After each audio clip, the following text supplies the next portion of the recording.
18 en temps universel et 11h44 à Paris. Tradition africaine. Voilà. Nos traditions. Nos traditions. Salut, comment ça va? Salut Aïssa, je vais très bien. Merci. Alors Aïssa, aujourd'hui on va voyager du côté du Sénégal au 15e siècle.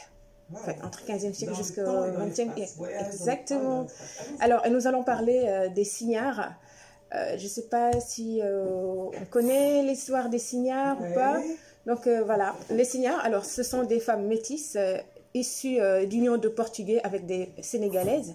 Et ces mêmes métisses ont continué, en fait, avant, on continuait de faire du concubinage ou bien ce qu'on appelle mariage à la mode du pays avec des Européens, et c'était au temps des comptoirs, à partir du 15e siècle. À Saint-Louis, il y en a à Saint-Louis et à Gorée.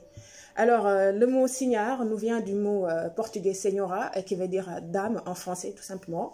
Et au fil du temps, ces unions mixtes ne représentaient que 15%.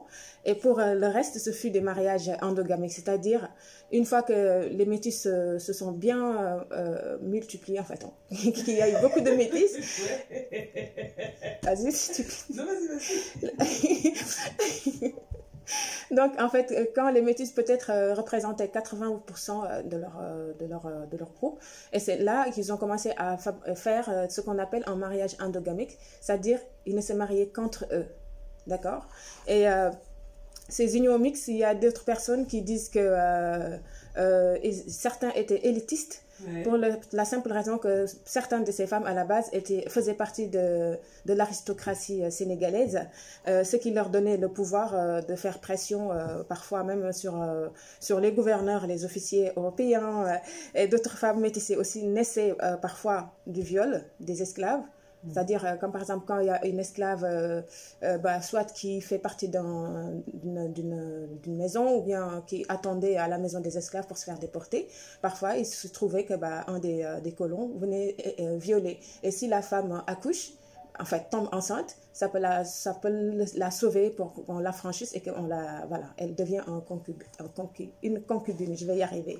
Et elles étaient basées principalement dans 2 des 4 communes du Sénégal, notamment le Saint-Louis, qui était la première capitale du Sénégal et qu'on appelle Ndar en Wolof, ou Ndar Gate même si vous voulez. Et puis il y a aussi Gorée, parce que les 4 communes, il y avait Dakar, Rufisque, Gorée, et les gens, les autochtones qui habitaient dans ces zones étaient citoyens français.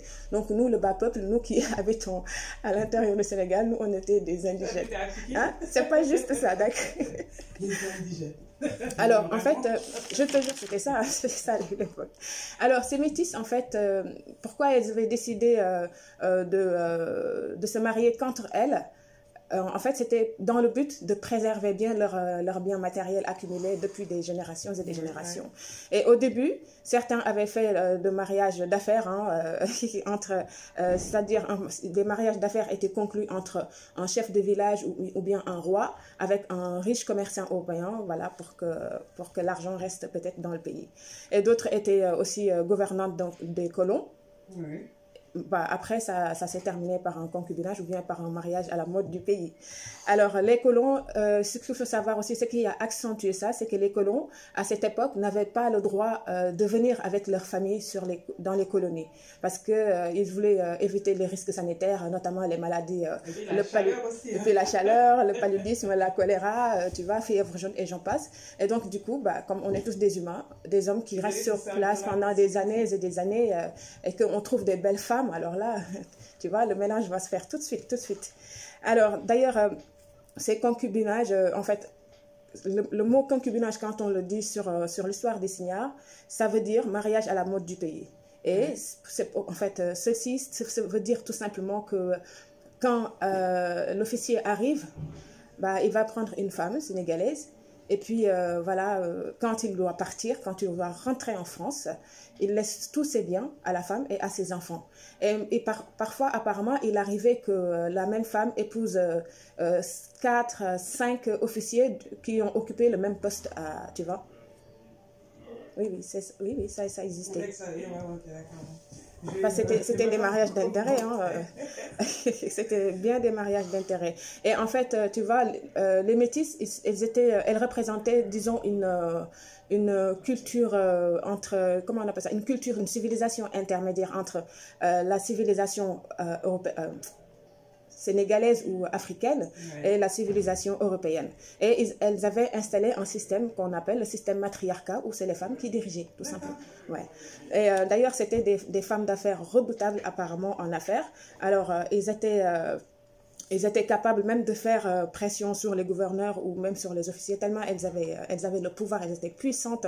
Hein. Leur processus d'accumulation de biens par le mariage développa aussi d'autres types de business, notamment le commerce de la contrebande, le commerce de la gomme arabique, le commerce de l'or, de tissus voilà, mais aussi elles ont aussi d'une part utilisé les captifs, ce qu'on appelait les captifs, parce que quand on dit captif, c'est juste esclave, mais sauf que ce que l'Occident appelle esclave et ce qu'on appelle nous captifs, c'est pas pareil, parce que c'est pas les mêmes traitements qu'on leur donnait, tu vois. Alors, au milieu du 19e siècle, les métis ou signares occupaient finalement le pouvoir économique, le pouvoir politique, et elles ont laissé l'administration aux colons français, sans oublier aussi leur culture métissée, mi-sénégalaise, mi-européenne, qui avait beaucoup marqué des Sénégalaises, parce que ma grand-mère, pardon, en fait, elle a grandi entre guillemets à Saint-Louis. Elle me racontait, elle me dit, en fait, et pourtant à cette époque, il n'y avait plus vraiment de signares, mais ils ont continué ce qu'on appelait le fanal et tout. C'était une sorte de festival. Elle me disait, tu vois, les femmes super bien habillées. En fait, elles étaient réputées d'une beauté. Avec des tenues assez spéciales. Magnifiques femmes avec élégance, coquetterie. Voilà. Parées de bijoux de la tête aux pieds. En fait, elles étaient toujours accompagnées apparemment avec leurs dames de compagnie et les griots qui chantaient et tout. Et en fait, voilà. Et il y avait d'ailleurs jusqu'à présent, quand on va en Saint-Louis, en fait, les Sénégalais disent Takusan Ndar. Ndar, c'est Saint-Louis, je disais. Takusan, c'est-à-dire, en fait, juste après 17h, 18h, la promenade des signares qui laissait personne indifférente. Tu vas dans les rues de Saint-Louis, même dans les rues de Gorée, on les voyait. Et franchement, donc du coup, apparemment, les Européens, ils craquaient tout de suite. Et elles soutiraient l'argent. Donc, ça a toujours existé. Hein. Ouais. D'ailleurs, en fait, comment on les reconnaît tout de suite sur les photos? Elles avaient une coiffe, tu vois, en foulard sous forme de cône, très très long et fin, et très magnifique, toujours avec une éventail parce qu'il faisait chaud au Sénégal, en Afrique. Donc, une des plus célèbres qui s'appelle Anne Pépin. Elle fut la maîtresse du chevalier gouverneur Stanislas de Boufflers, marquis de Romainpierre. Il y a aussi sa nièce qui s'appelle Anne Colas Pépin, qui a reçu apparemment le fils du roi de France à l'époque, du nom de Louis-Philippe Ier à Gorée. Et je crois que Anne Pépin, son grand frère ou son petit frère qui s'appelle Nicolas Pépin, c'est lui qui a construit la maison des esclaves de Gorée. D'accord. Et je suis pas sûre, mais je vais vérifier. J'ai l'impression qu'en fait, la maison des esclaves, avant d'être une maison des esclaves, ça a été une maison de signares tout simplement, parce qu'en fait, pour la simple raison, les deux escaliers, tu vois, c'est inspiré de l'architecture européenne, notamment Italie et France. Et en fait, quand on va au Saint-Louis ou bien à Gorée ou bien même parfois dans les 4 communes, il y avait des traces, tu vois, de ce type de maison que les signares construisaient. Alors, on dit aussi que leur maison était des lieux de réjouissance, de distraction. Hein. Elles organisaient ce qu'on appelait... Elles font du thé, des mbahal, des dakhil. Alors, elles organisent ce qu'on appelait mbotay. Mbotay, en fait, comment je peux t'expliquer mbotay? C'est, disons, c'est une rencontre... chaque mois, il y a un groupe de femmes, tu vois, de même statut social. Comme les tontines, quoi. Oui, comme les tontines qui se rencontrent. Oui, parfois, ça peut... En fait, il y aura peut-être, tu vois, comment on appelle ça, un batteur de tam-tam qui viendra avec le tama pour animer la scène.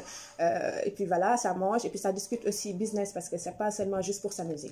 Donc, tu vois, toujours l'aspect économique, l'aspect de femme d'affaires revient toujours sur les signares. Alors, les signares, il faut savoir qu'elles n'épousaient jamais une personne ordinaire. Soit c'était des cadres bourgeois, ou bien ceux qui faisaient partie de l'aristocratie française.